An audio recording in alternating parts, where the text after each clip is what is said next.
তার বোনের বাসায় এসে উপস্থিত হন। উক্ত বিষয়টি গ্রিন জোন রিসোর্টের সিসিটিভি ফুটেজ পর্যবেক্ষণের মাধ্যমে আমরা নিশ্চিত হই।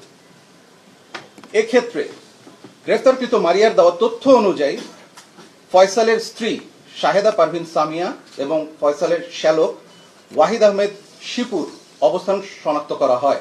পরবর্তীতে 13 ডিসেম্বর আনুমানিক দুপুর 12টার সময় শিপুকে নরসিংদী হতে গ্রেফতার করে র্যাপিড অ্যাকশন ব্যাটালিয়ন। গ্রেফতারকৃত শিপুর দেওয়া তথ্য অনুযায়ী 14 ডিসেম্বর সকাল 6টায় ফয়সালের স্ত্রী সামিয়াকে নরসিংদী হতে গ্রেফতার করা হয়। 15 ডিসেম্বর আগারগাঁয়ে উপস্থিত ফয়সালের বোনের বাসা শনাক্ত করে ওসমান হাদিকে হত্যা চেষ্টায় ব্যবহৃত 2টি ম্যাগাজিন, 11 রাউন্ড গোলাবারুদ, বিপুল সংখ্যক চেক এবং অন্যান্য আলামত উদ্ধার করা হয়।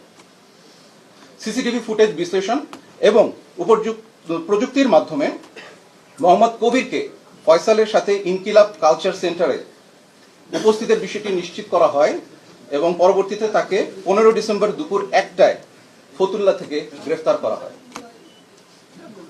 গ্রেফতারকৃত ফয়সালের স্ত্রী সামিয়ার তথ্য অনুযায়ী গত 16 ডিসেম্বর সকাল আনুমানিক 5টায় ঢাকার কেরানীগঞ্জ থেকে ফয়সালের মা ও বাবাকে গ্রেফতার করা হয়।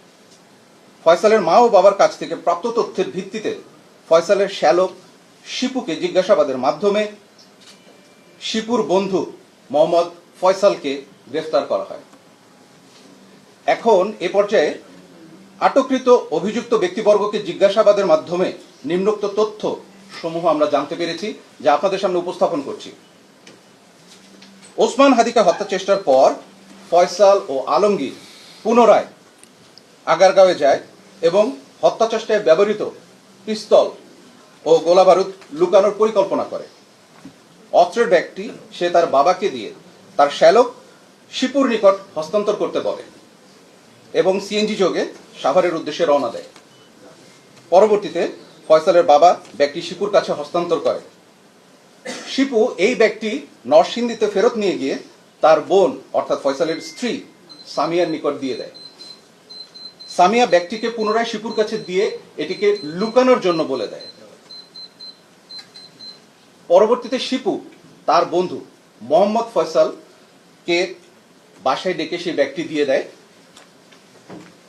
গোপন করবার উদ্দেশ্যে।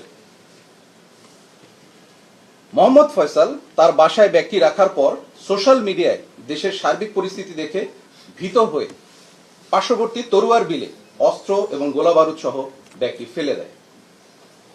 পরবর্তীতে তার দেওয়া তথ্য